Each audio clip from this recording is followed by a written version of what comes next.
Halo Sobat Misteri, selamat datang di Arta Misteri, tempat di mana logika seringkali tertinggal, dan kisah-kisah tak kasat mata mulai berbicara.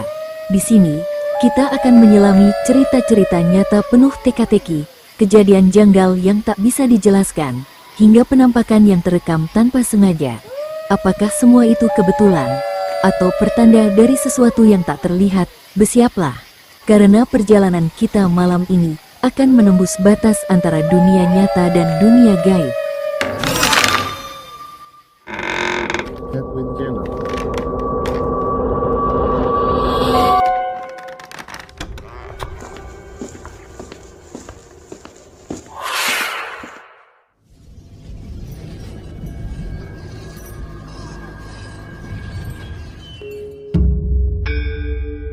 Janda tua terusir dari kampungnya. Kampung Wonosari itu kecil, jalannya cuma tanah berbatu, kanan kirinya kebun pisang dan semak-semak. Penduduknya nggak banyak, tapi gosipnya gede-gede. Mereka gampang banget percaya sama omongan orang, apalagi kalau soal hal-hal mistis. Di kampung itu, tinggal seorang janda miskin bernama Bu Rasti. Orang-orang bilang hidup Bu Rasti itu seperti kutukan, selalu sial, selalu jadi bahan cibiran, dan gak pernah dianggap. Sejak suaminya meninggal 5 tahun lalu, Bu Rasti hidup sendirian di rumah kecil yang hampir roboh. Dindingnya bolong, atapnya bocor, lantainya cuma tanah yang sudah mengeras. Setiap hari Bu Rasti cuma keliling kampung nyari kayu bakar sambil memungut daun-daunan kering buat masak air. Wajahnya selalu kelihatan sedih, bajunya lusuh, tubuhnya kurus, dan jalannya mulai bungkuk. Tapi anehnya, walaupun gak pernah ganggu siapa-siapa, Bu Rasti sering dituduh jadi penyebab musibah di kampung itu. Kalau ada warga jatuh sakit, langsung bilang itu gara-gara Bu Rasti. Kalau ada ayam hilang, mereka nuduh Bu Rasti yang nyulik pakai ilmu hitam. Kalau ada panen gagal, yang disalahin juga Bu Rasti. Semua dosa-dosa kampung seolah-olah dilempar ke punggungnya. Bu Rasti cuma bisa pasrah, meskipun hatinya lama-lama terisi dendam yang gak pernah dia tunjukin. Setiap lewat, anak-anak suka melempar kerikil ke arahnya sambil teriak-teriak, Bu Rasti bawa sial. Nenek sihir, tapi dia gak pernah marah. Dia cuma menatap mereka dengan mata yang sayu, lalu melanjutkan jalannya perlahan. Sampai akhirnya, suatu sore, terjadi musibah besar. Rumah Pak Lurah kebakaran hebat. Api membesar cepat, gak sempat diselamatkan. Istri Pak Lurah luka parah, dan warga langsung cari kambing hitam. Tanpa bukti, tanpa pikir panjang, mereka langsung menuduh Bu Rasti. Ini pasti ulah Bu Rasti, dia yang bawa petaka ke kampung ini, teriak salah satu warga dengan emosi. Orang-orang berkumpul, teriak-teriak sambil bawa kayu dan obor. Pak RW yang jadi pemimpin mereka, dengan wajah merah karena marah, menunjuk rumah reyot Bu Rasti. Kita usir dia sekarang juga, sebelum kampung ini habis karena dia. Ramai-ramai mereka mendatangi rumah Bu Rasti. Mereka melempari atapnya dengan batu, meneriakinya, dan memaksa dia keluar. Bu Rasti yang ketakutan cuma berdiri gemetar di depan pintu. Aku nggak salah apa-apa, aku nggak nyakitin siapa-siapa, suaranya pelan, nyaris nggak terdengar. Tapi siapa yang mau dengar? Mereka udah dibutakan rasa takut dan emosi.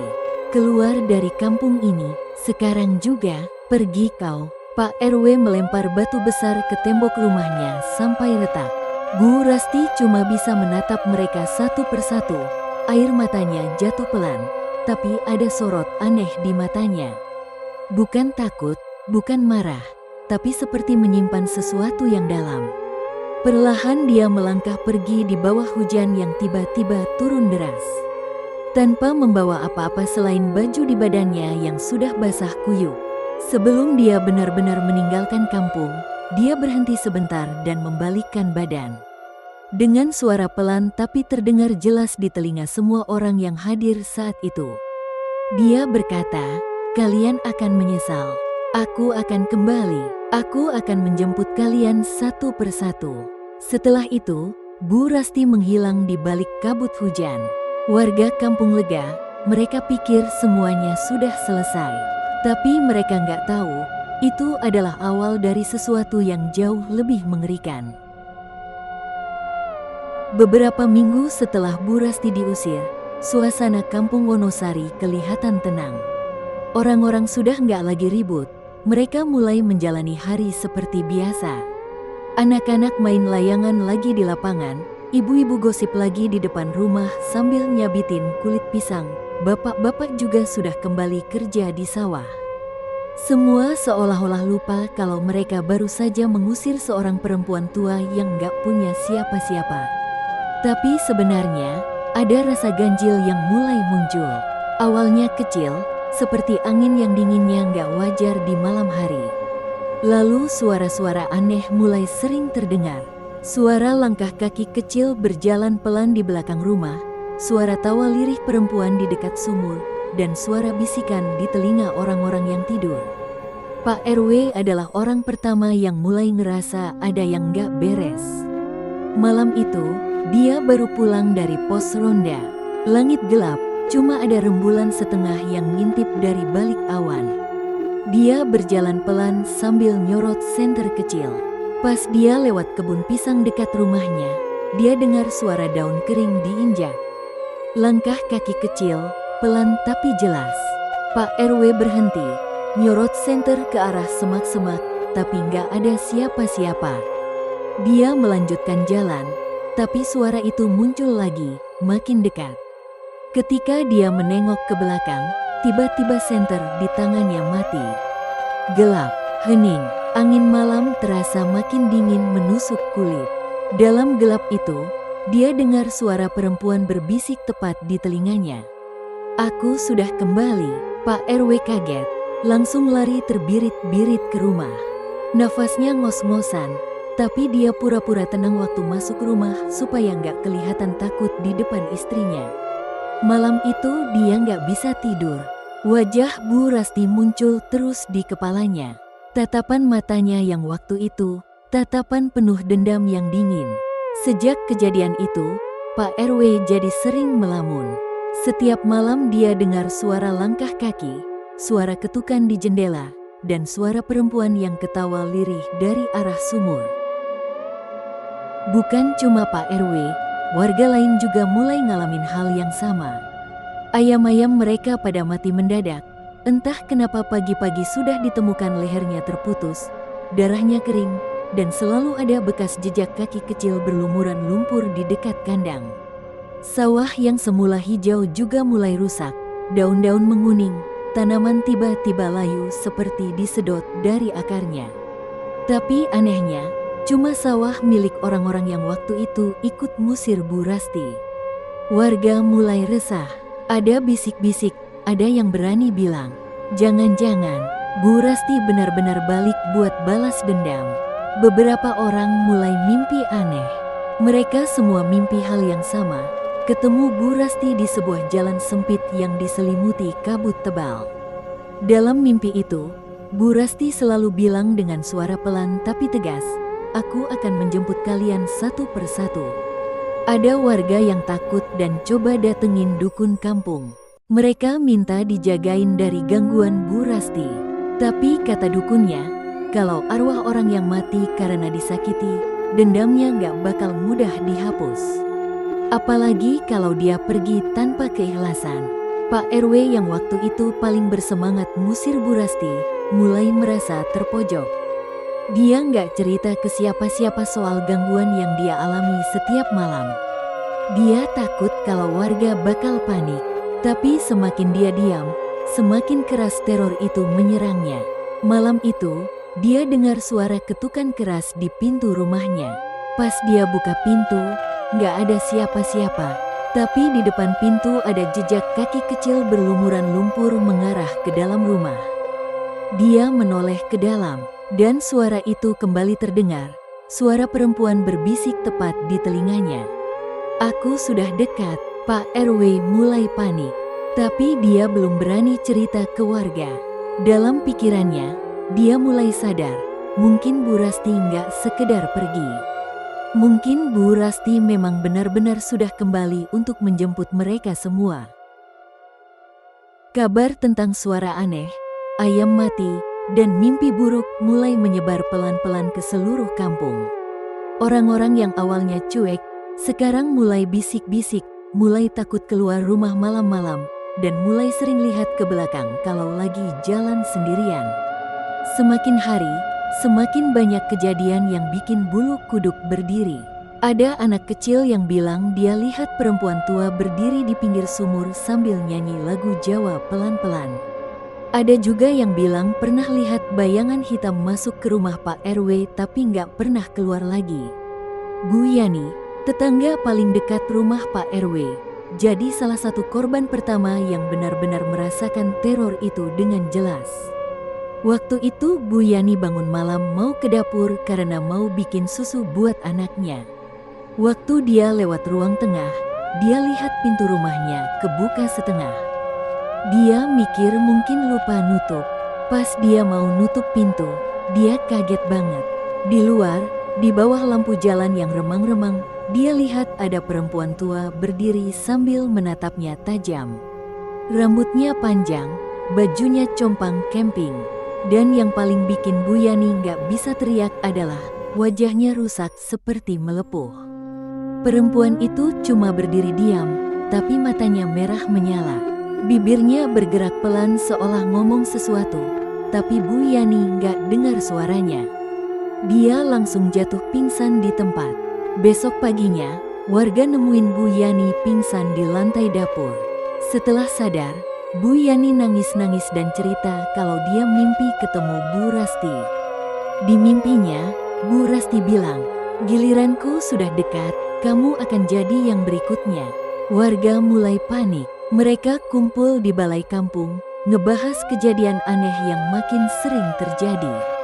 Banyak yang mulai takut keluar malam, bahkan ada yang nekat pindah rumah ke kampung sebelah. Tapi anehnya, Pak RW tetap bilang kalau semua itu cuma kebetulan. Dia nggak mau ngaku kalau dia sendiri yang paling sering diganggu.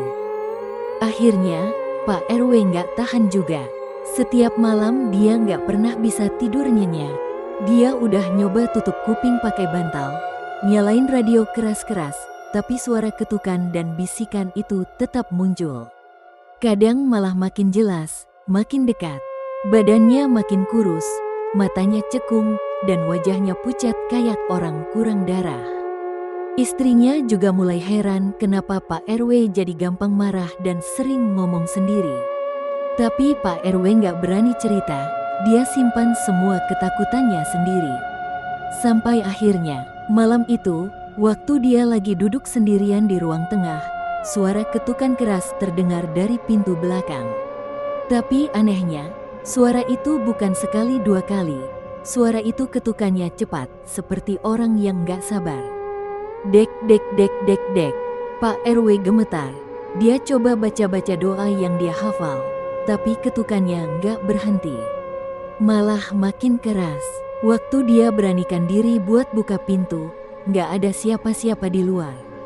Tapi ada lumpur basah di lantai, dan jejak kaki kecil masuk ke dalam rumahnya. Jejaknya berhenti di depan kamar tidurnya. Sejak itu, Pak RW benar-benar yakin kalau Bu Rasti memang sudah kembali. Dia langsung kumpulkan warga ke balai kampung keesokan harinya. Dengan wajah pucat dan suara gemetar, dia cerita semua kejadian yang selama ini dia alami. Awalnya warga kaget, tapi setelah mereka juga ngalamin hal yang sama, mereka sepakat buat minta bantuan ke dukun terkenal di kampung sebelah, namanya Mbah Suro. Mbah Suro sudah tua, rambutnya putih semua, badannya kurus. Tapi matanya tajam. Dia dengar semua cerita dari Pak RW dan warga dengan tenang. Setelah itu Mbah Suro bilang, arwah Bu Rasti nggak tenang. Dia meninggal dalam keadaan sedih, marah, dan dendam. Kalian nggak ngasih dia kesempatan membela diri. Kalian musir dia tanpa hati.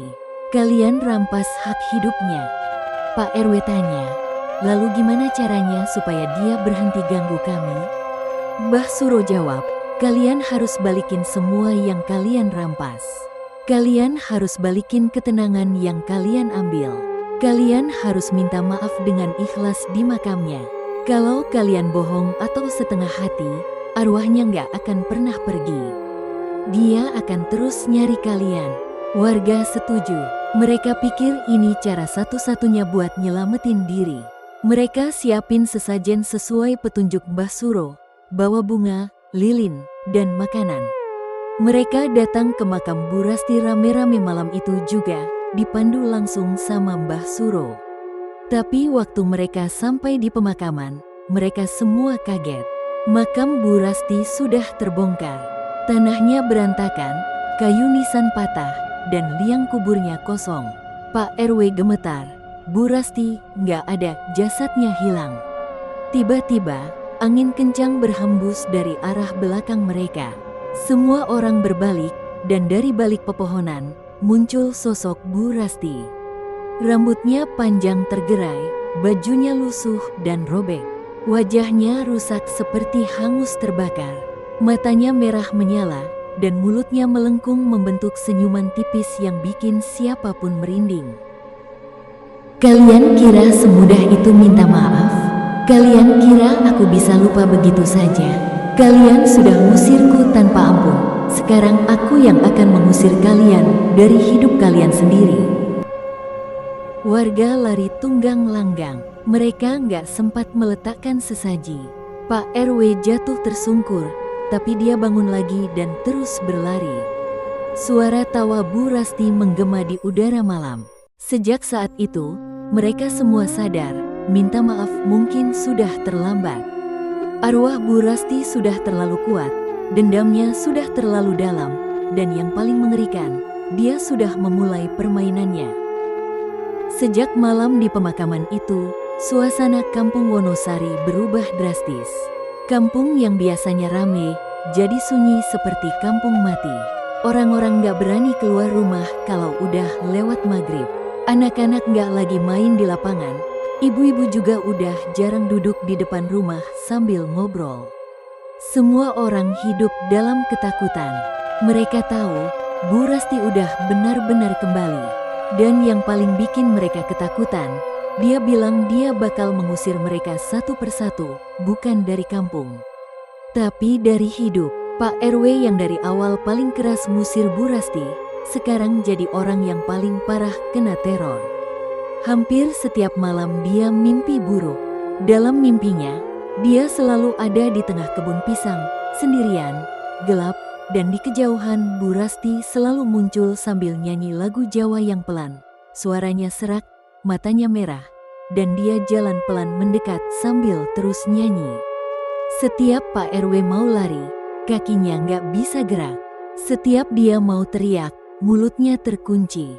Dia cuma bisa lihat Bu Rasti makin dekat, sampai akhirnya Bu Rasti berbisik di telinganya, "Sekarang giliranmu."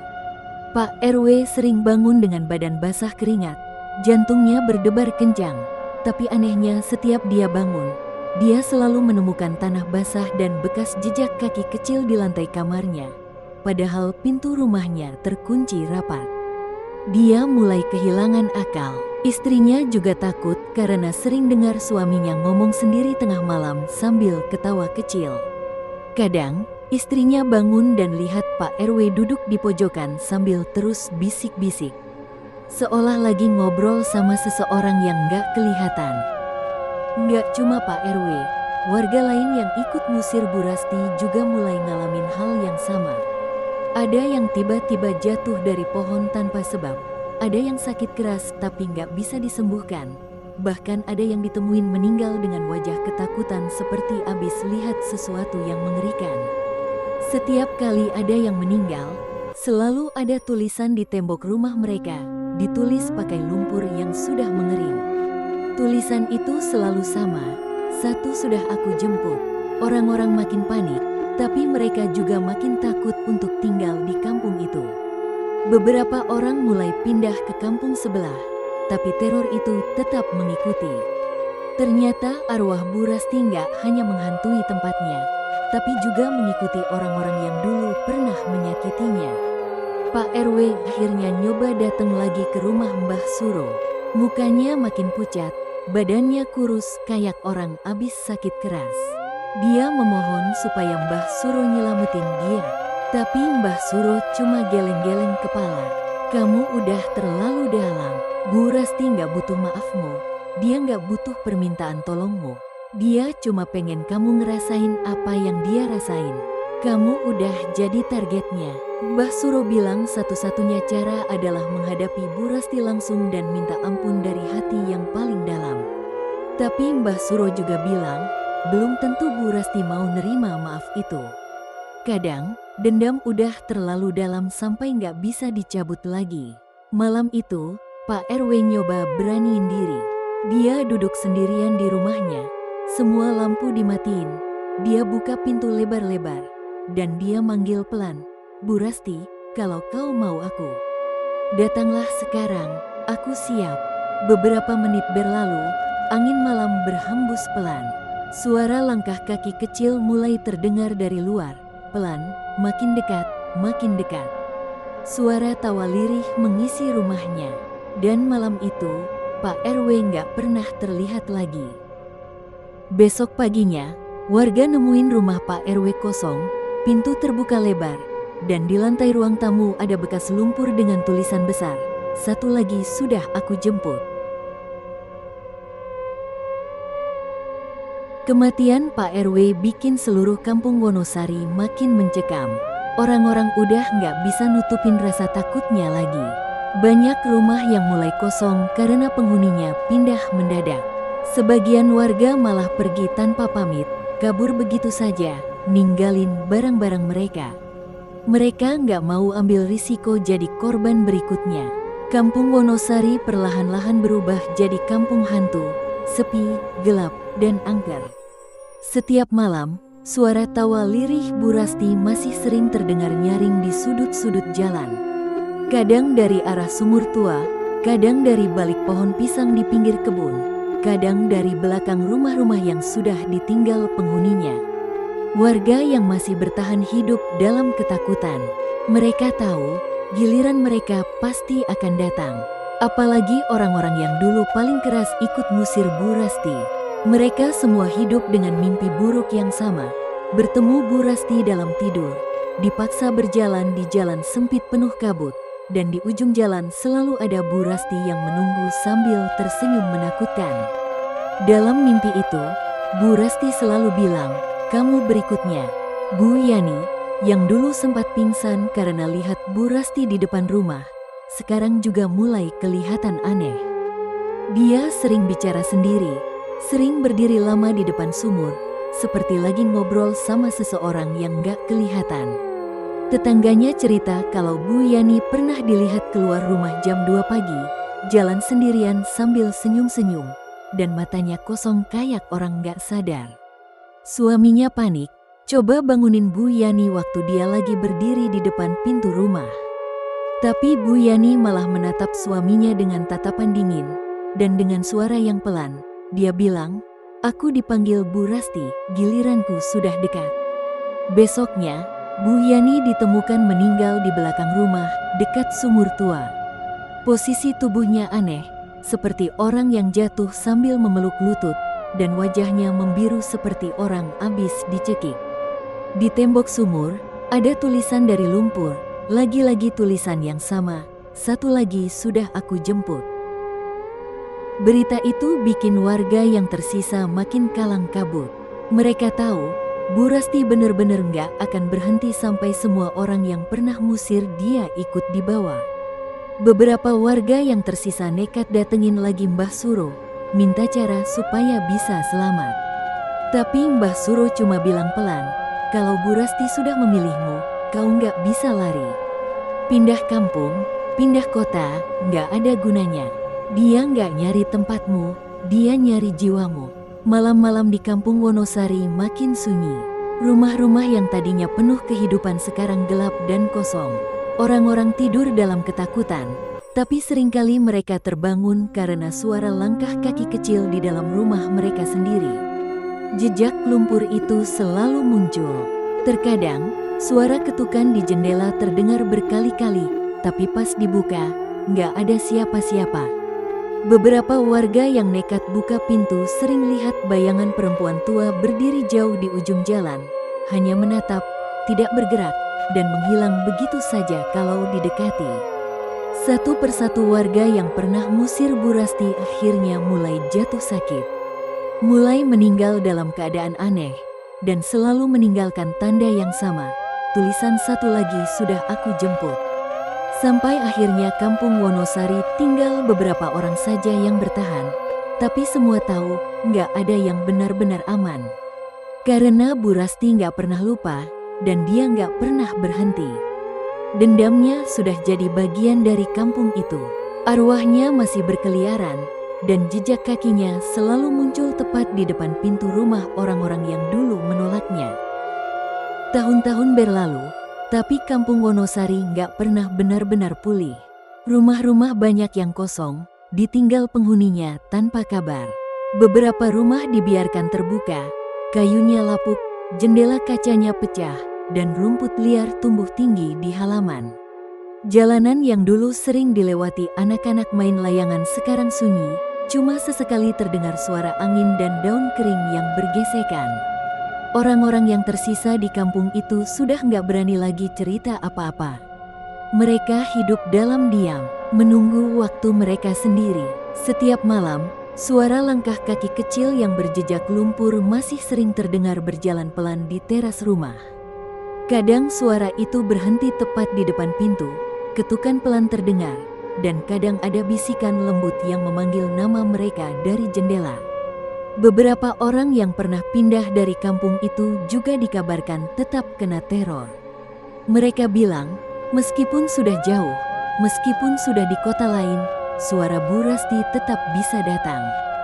Dalam mimpi mereka, Bu Rasti selalu muncul, tetap dengan wajah rusak, tetap dengan mata merah menyala, dan tetap dengan bisikan yang sama. Aku sudah dekat, aku akan menjemputmu. Orang-orang yang pernah tinggal di kampung Wonosari juga mulai percaya bahwa Bu Rasti sudah bukan sekedar arwah penasaran.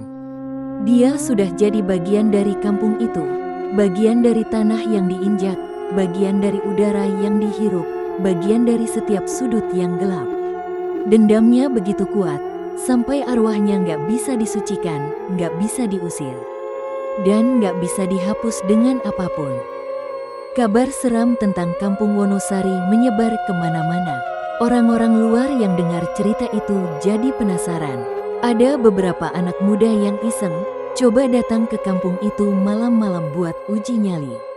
Mereka jalan keliling kampung, masuk ke rumah-rumah kosong, dan berdiri di depan sumur tua yang katanya sering jadi tempat munculnya sosok Bu Rasti. Mereka ketawa-tawa, mereka nggak percaya. Tapi katanya, dari sekian banyak yang datang, ada beberapa yang pulang dalam keadaan linglung. Bahkan ada yang nggak pernah balik lagi. Orang-orang yang masih tinggal di kampung itu juga udah nggak bisa berbuat apa-apa. Mereka tahu, Bu Rasti nggak bisa dilawan.